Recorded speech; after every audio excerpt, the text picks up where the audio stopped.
Assalamualaikum warahmatullahi wabarakatuh.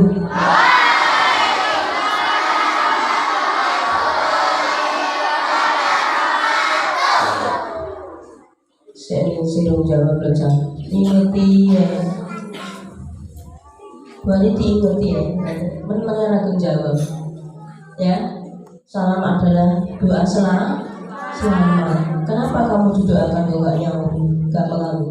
Assalamualaikum warahmatullahi wabarakatuh.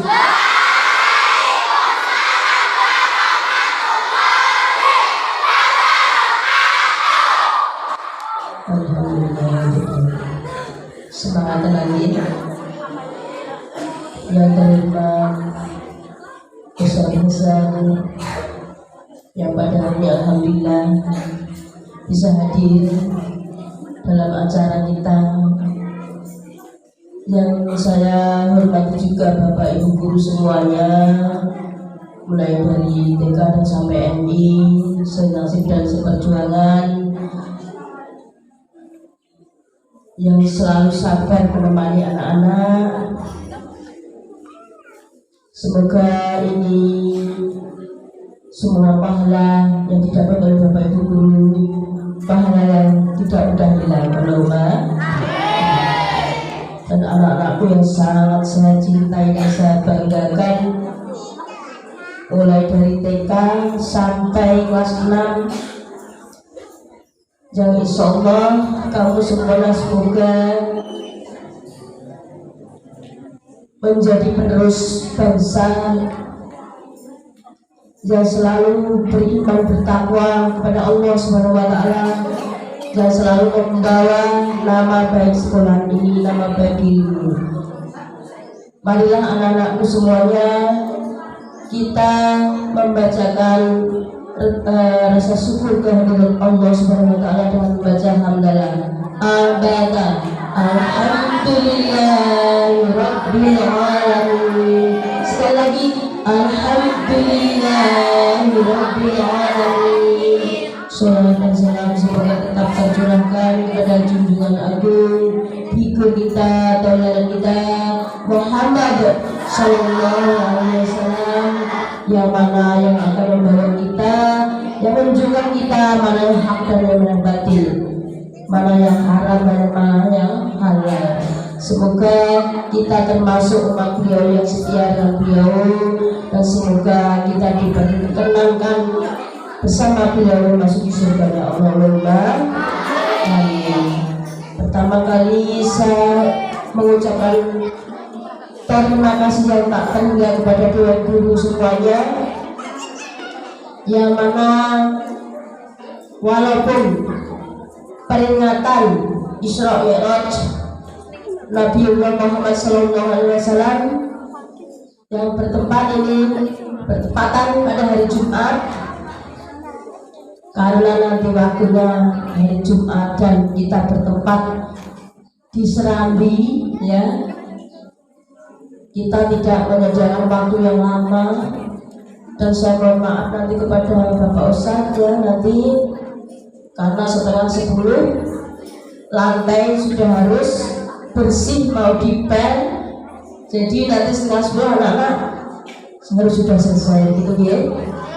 Semoga pelaksanaan PHPI Isra Mi'raj Nabi Muhammad SAW hari Jumat tanggal 17 Februari 2023 1444 Hijriah. Walaupun dilaksanakan dengan penuh sederhana, semoga tidak mengurangi hikmahnya. Saya minta maaf anak-anakku, ya, mohon saya minta sangat ya sangat. Nanti di saat kamu semua mendengarkan tausiah dari Ustaz, tolong yang bicarakan dia. Artinya kita harap tenang mendengarkan, dan syariah nanti apa-apa yang disampaikan atau yang diberikan kepada dari Ustaz dimasukkan di dalam otak. Nggak sakit cuma jadi dulu catatan dari apa isinya yang disampaikan hari ini, terus menjadi pelajaran dan nanti akan menjadi pertanyaan bagi anak-anak semuanya. Apa isinya? Terus kalau ditanya orang tuanya, tolong diberikan soal. Biar kamu paham apa kau mau belajar apa. Nah ini, kamu menjawab satu pertanyaan, satu kalimat apa yang disampaikan Ustaz, sehingga kamu rekam di dalam otak, terus kamu sampaikan kepada orang tua kamu paham, itu ganjaran kita luar biasa. Terus orang tuamu bisa merasa senang, bangga. Ternyata anak itu kan yang berpikir, ternyata mendengarkan, akhirnya bisa menjadi senang. Kalau orang tuamu senang, gurumu senang enggak? Senang. Allah senang enggak? Senang. Bahkan kalau kayak sama mama dari baru 3 hari kita kan ada orang. Siap ya? Semangat ya? Semangat ya?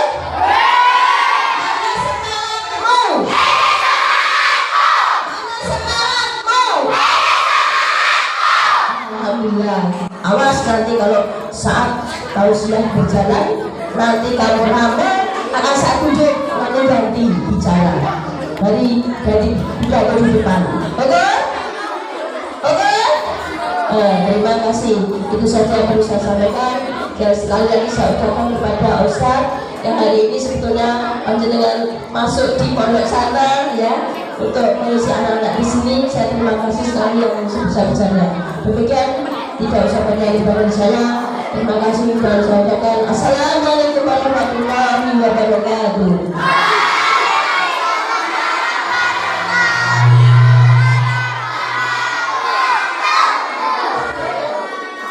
Semua teman-teman Ibu Suami, hadirin dan berbahagia anak sekalian, tiba waktu yang kita tunggu-tunggu, yaitu inti peringatan Isra Mi'raj Nabi Muhammad SAW tahun 2023 tahun 1444 Hijriah. Acara inti Mau'idah Hasanah Isra Mi'raj Nabi Muhammad SAW kepada Ustaz Hasan, waktu dan tempat disilakan.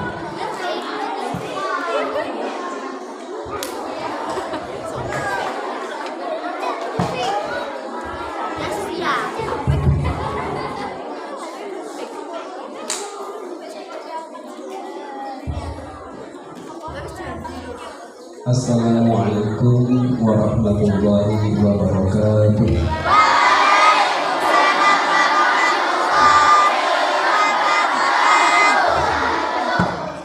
Innal hamdalillah nahmaduhu wa nasta'inuhu wa nastaghfiruh wa nu'minu bihi wa natawakkalu 'alaihi wa na'udzu bihi min shururi anfusina wa min sayyiati a'malina. Man yahdihillahu fala mudilla lahu wa man yudlil fala hadiya lahu. Asyhadu an la ilaha illallah wahdahu la syarika lahu wa asyhadu anna sayyidina Muhammadan 'abduhu wa rasuluh. Allahumma shalli wa sallim ala sayyidina Muhammad wa ala alihi wa sahbihi wa man tabi'ahum bi ihsan ila yaumil qiyamah. Amma ba'd. Faqad qala Allah ta'ala fi kitabil karim, innal ladzina qalu rabbuna Allah tsumma istaqamu تتنزل عليهم الملائكة ألا تخافوا ولا تحزنوا وأبشروا بالجنة التي كنتم توعدون نحن أولياؤكم في الحياة الدنيا وفي الآخرة ولكم فيها ما تشتهي أنفسكم ولكم فيها ما تدعون نزلا من غفور رحيم ومن أحسن قولا ممن دعا إلى الله وعمل صالحا وقال إنني من المسلمين وقال أيضا سبحان الذي أسرى بعبده ليلا من المسجد الحرام إلى المسجد الأقصى الذي باركنا حوله لنريه من آياتنا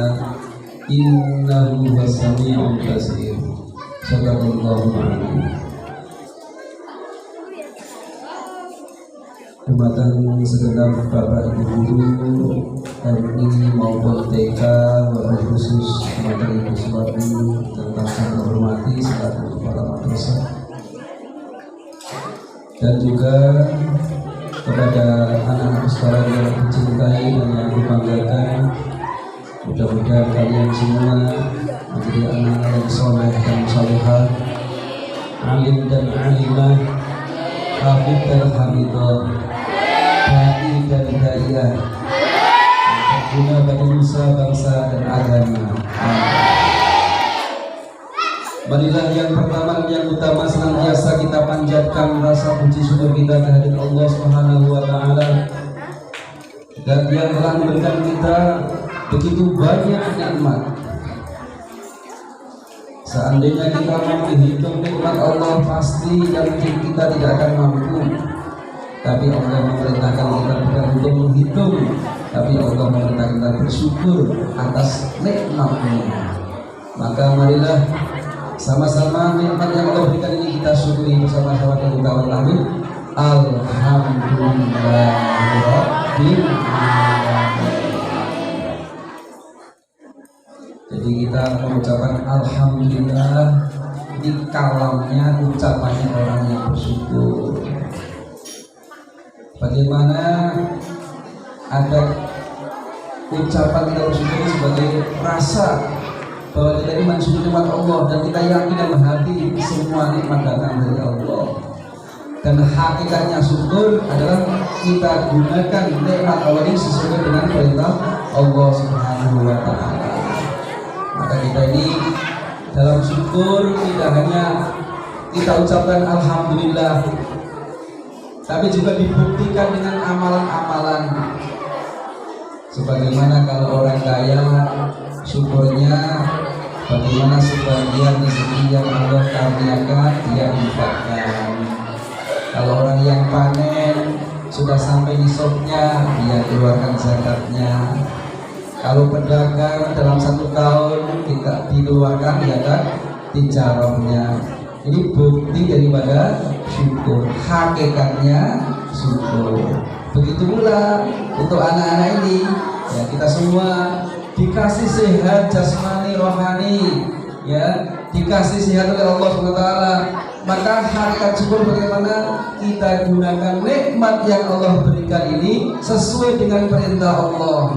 Kalau ada pengajian, penyampaian agama, ada yang menyampaikan, ada yang mendengarkan, nah kita syukur. Bagian mendengarkan dengan baik. Ini termasuk rasa syukur kita kepada Allah.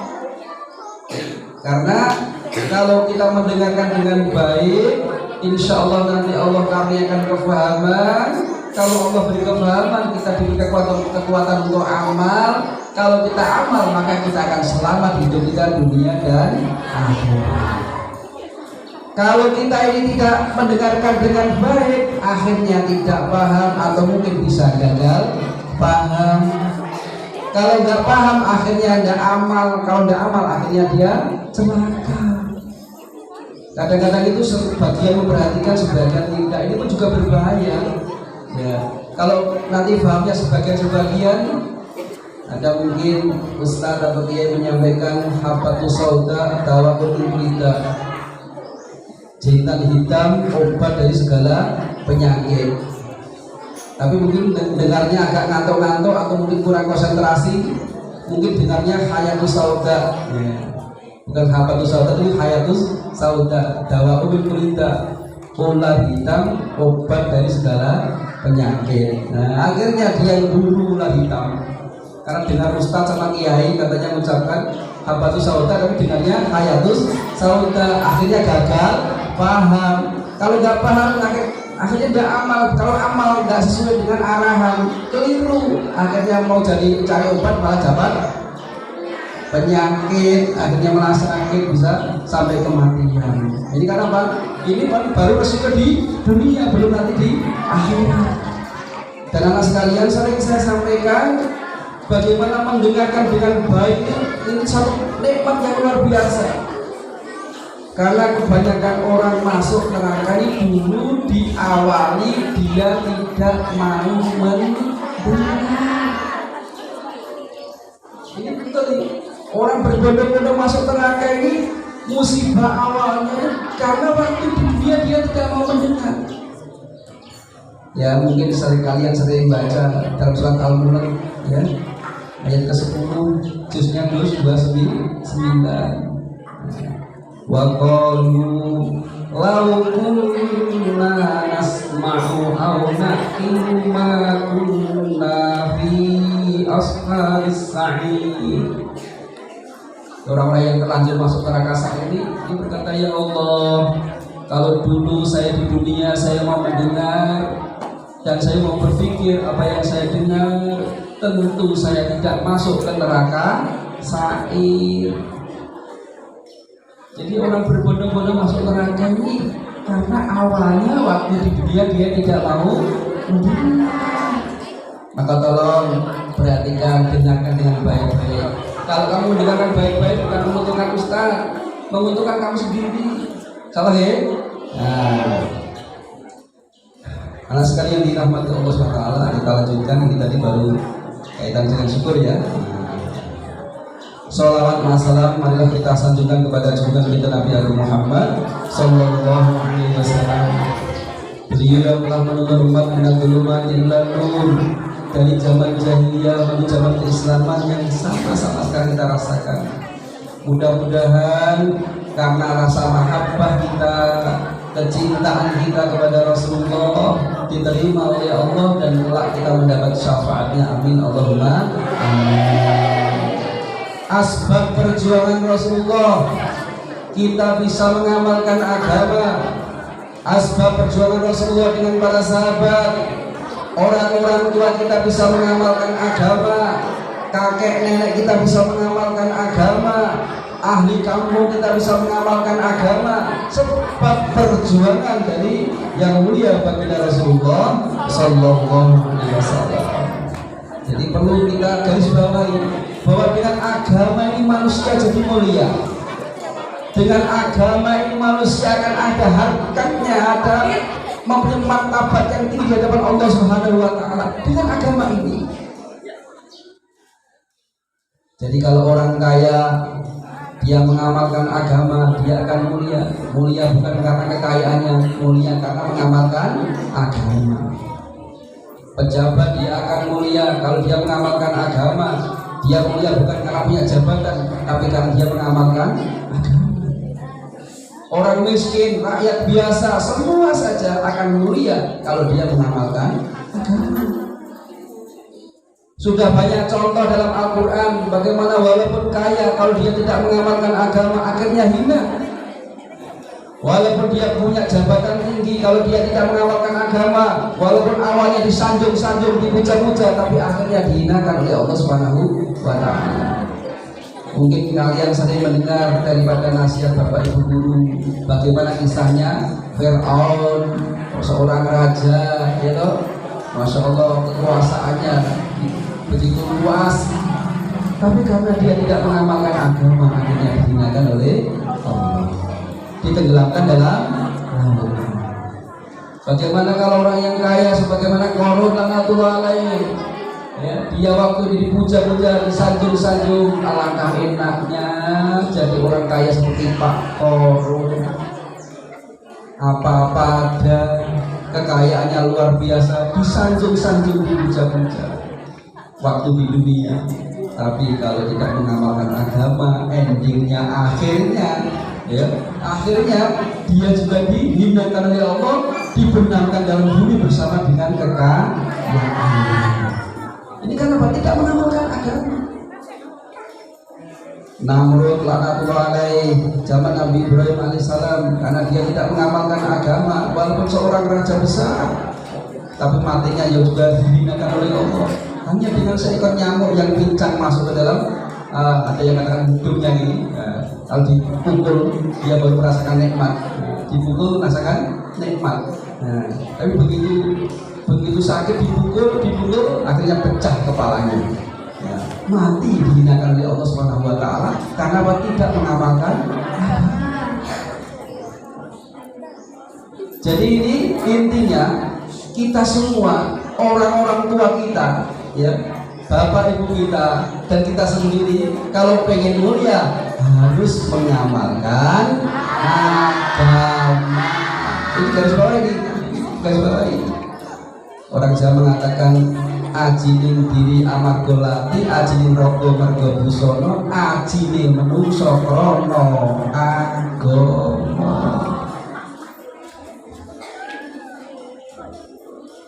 Hadirin rahimahullah. Maka bagaimana agama itu ada tiangnya. Tiangnya agama apa?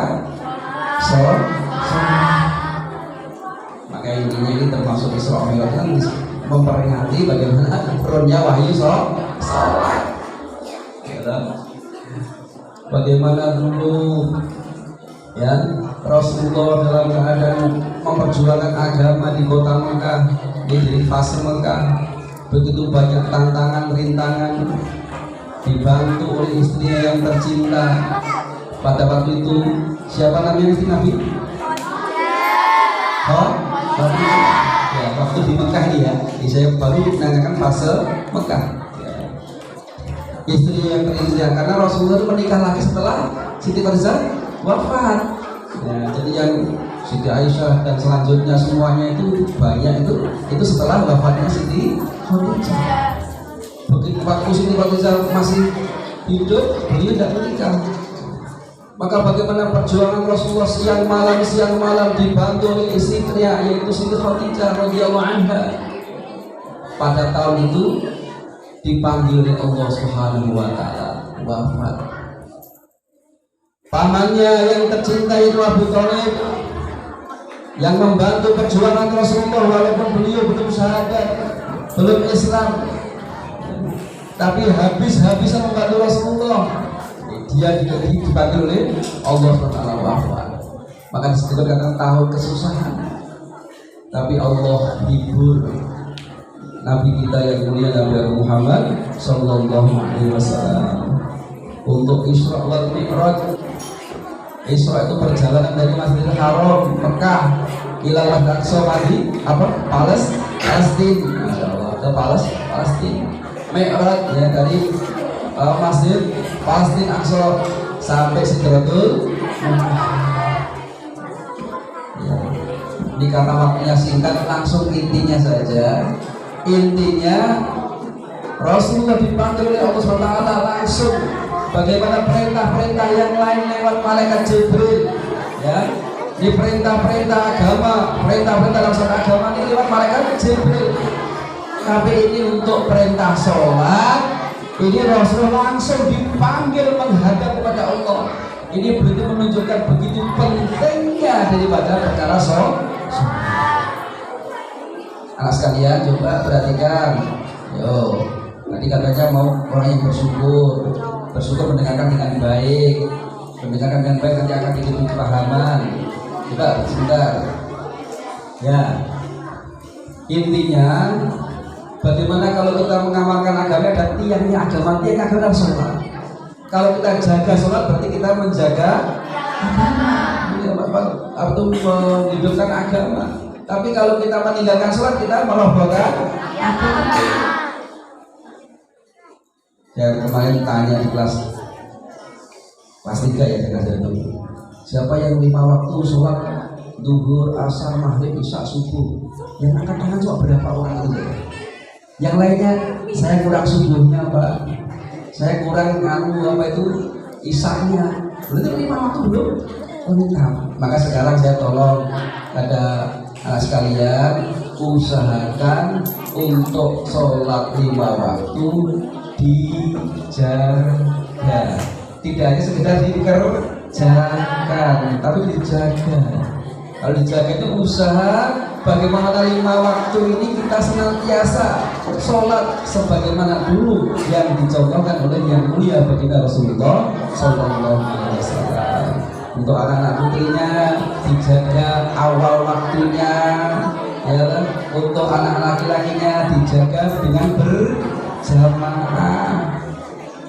Walaupun sering kita dengarkan, kita ulang kembali, ya toh, biar kita ada semangat. Kalau kita senantiasa menjaga sholat, kalian mungkin sering ujian, ya, ujian, sholawat dan sebagainya. Bahwa kita ini kalau menjaga sholat, Allah akan memberikan 5 jaminan. Walaupun ini sudah disampaikan, saya sampaikan lagi, ya, sampaikan lagi. Ini ada 5 jaminan. Yang pertama untuk urusan dunia, yang keempat ini urusan akhirat. Kenapa urusan dunia? Karena orang yang mengamalkan agama tidak hanya menguntungkan akhirat, tapi juga menguntungkan dunia. Jadi jangan punya anggapan kalau saya benar-benar taat kepada Allah, mengamalkan agama hanya menguntungkan akhirat saja. Tidak, tapi menguntungkan dunia dan akhirat. Kalau kita ini taat kepada Allah, maka pertolongan Allah ini akan Allah berikan. Ini ditolong untuk urusan dunia dan akhirat, tidak hanya urusan akhirat saja. Maka yang pertama, orang yang senantiasa menjaga sholat, ya, menjaga sholatnya, maka yang pertama Allah akan angkat daripada kesempitan hidupnya. Dalam kata lain, Allah akan berikan rezeki yang barokah. Barokah bimana ziyadatul khair, tambahnya kebagusan dalam rumah tangganya, orang tuanya, ya termasuk yang punya orang tua. Bagaimana kalau dalam rumah tangganya orang tua kok ada ribut macam-macam ini? Bagaimana Pak Bu, saya tadi dengar pengajian di MI, kalau pengen keluarganya tenang, ya, keluarganya barokah, rezekinya barokah, Bapak disuruh jaga sholat jamaah. Sekarang ya, 5 waktu berjamaah. Janji Allah lewat Rasulullah pasti benar, lebih benar daripada datangnya matahari, terbitnya matahari di timur, tenggelam di barat. Apa yang disampaikan Nabi pasti benar, karena Nabi yang disampaikan Nabi itu berdasarkan wahyu. Wa ma yantiqu 'anil hawa in huwa illa wahyun yuha. Ya. Jadi apa yang disampaikan Rasulullah itu benar, pasti benar. Maka kalau pengen berkah kehidupannya, berkah rezekinya, berkah keluarganya, ya toh, dijaga sholatnya. Yang laki-laki dengan berjamaah, yang wanita dijaga di awal waktu. Salah ya? Nah, ini sudah dikasih rezeki banyak, tapi kok rasanya kok nggak tenang, ini ada apa? Mungkin rezekinya sudah halal, tapi barokahnya dicabut. Karena apa? Karena tidak menjaga sholat jamaah. Kalau saya yakin bapak-bapak, ibu-ibu, bapaknya kalian semua itu rezekinya tetap halal, insya Allah, ya, insya Allah banyak halalnya. Tapi kalau barokahnya masih tanda tanya. Kenapa? Barokah dengan mengamalkan agama. Nanti kalau kita mengamalkan agama di dalam yang iman benar-benar, maka Allah akan tolong masalahnya di dunia dan akhirat.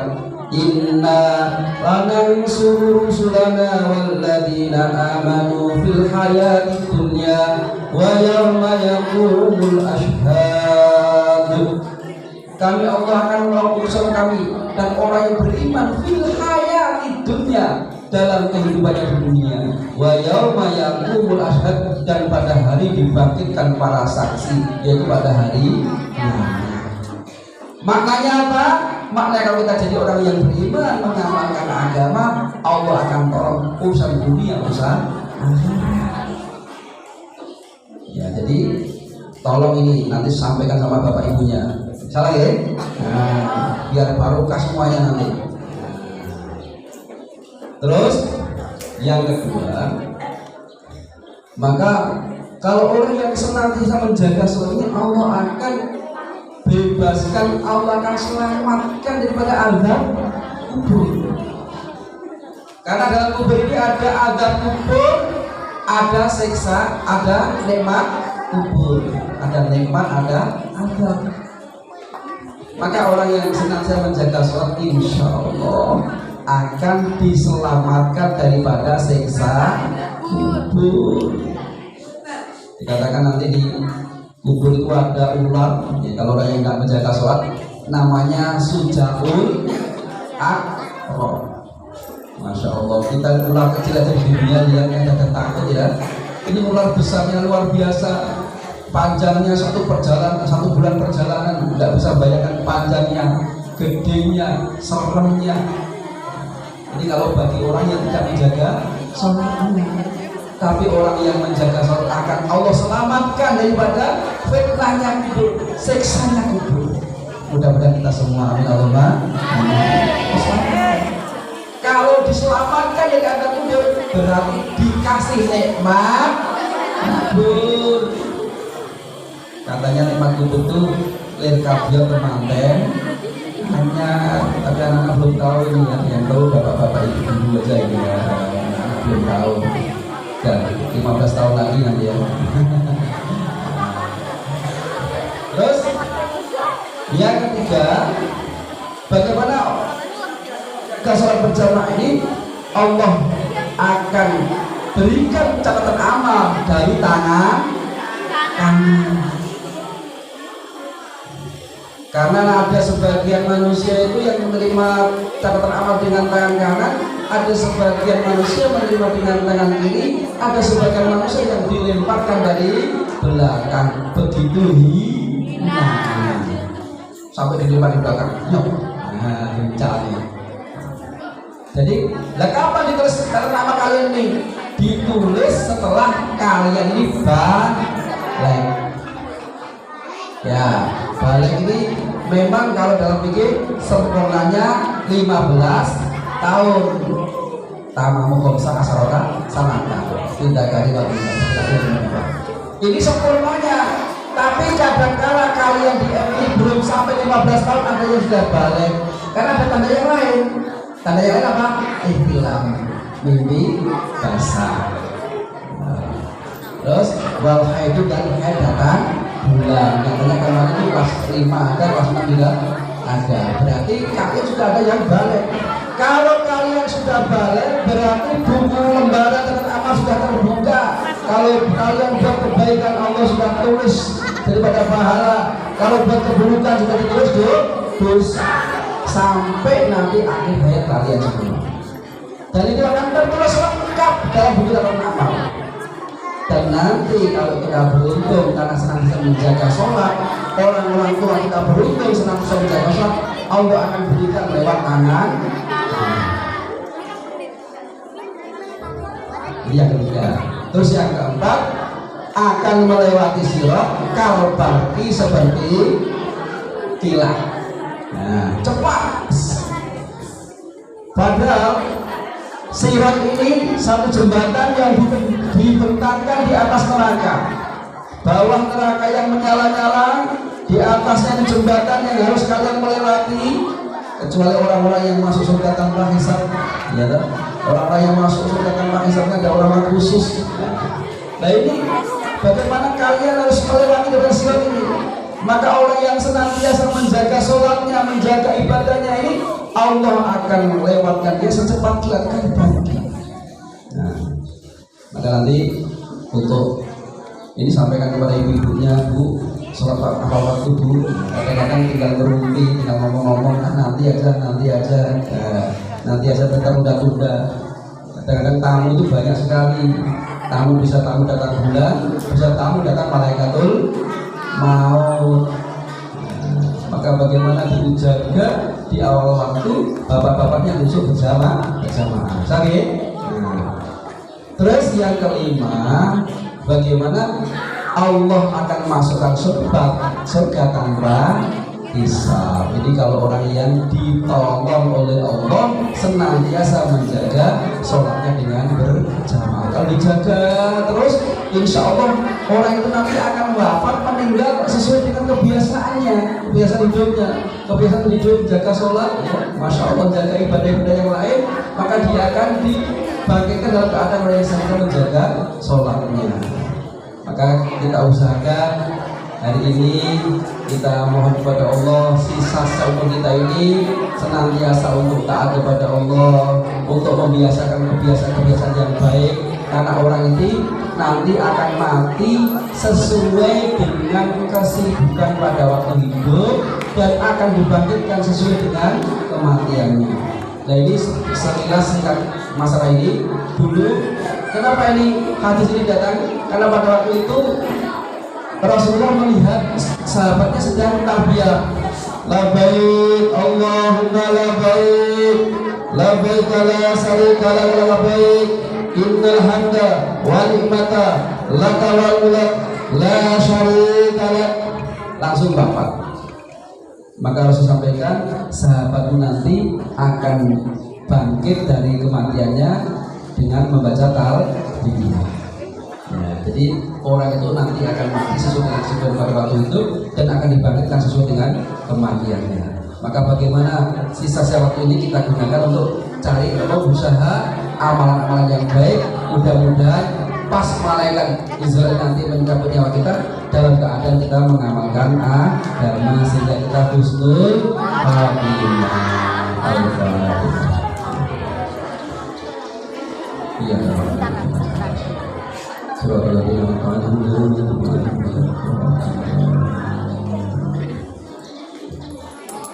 اللهم صل وسلم على سيدنا محمد وعلى ال سيدنا محمد. الحمد لله رب العالمين. الحمد لله رب العالمين. ربنا ظلمنا انفسنا وان لم تغفر لنا وترحمنا لنكونن من الخاسرين. يا اول الاولين يا اخر الاخرين يا ذا القوة المتين يا رحيم المساكين يا ارحم الراحمين يا ارحم الراحمين يا رب العالمين. اللهم انك ولي العافيه. اللهم انا نسالك العافيه ورزقا واسعا حلالا مباركا واملا تقبل شفاء واستقامة حسن الخاتمة وتقوى استقامة حسن الخاتمة. يا غني يا حميد يا مبدئ يا معيد يا رحيم يا ذو الأجلنا في حلال حرام وبدعتك المسد وبرتك أمام سواك. اللهم بارك لنا في رجب وسعدنا وبلغنا رمضان. اللهم بارك لنا في رجب وسعدنا وبلغنا رمضان. ربنا آتنا في الدنيا حسنة وفي الآخرة حسنة وقنا عذاب النار. اللهم اهدنا واهدنا وتنصب بنا لمن اهتدى. اللهم اهدنا صراط المستقيم. اللهم اهدنا صراط المستقيم صراط الذين أنعمت عليهم من النبيين والصديقين والشهداء والصالحين وحسن أولئك رفيقا. يا الله يا رحمن يا رحيم يا لطيف. يا الله يا رحمن يا رحيم يا لطيف. يا الله يا رحمن يا رحيم يا لطيف. أمنا على جسد الإيمان يا الله. أمنا على جسد الإيمان يا الله. يا ذا الجلال والإكرام والأنعام. ربنا تقبل منا إنك أنت السميع العليم وتب علينا يا مولانا إنك أنت التواب الرحيم. وصلى الله على سيدنا محمد وعلى آله وصحبه وسلم. سبحان ربك رب العزة عما يصفون وسلام على المرسلين والحمد لله رب العالمين.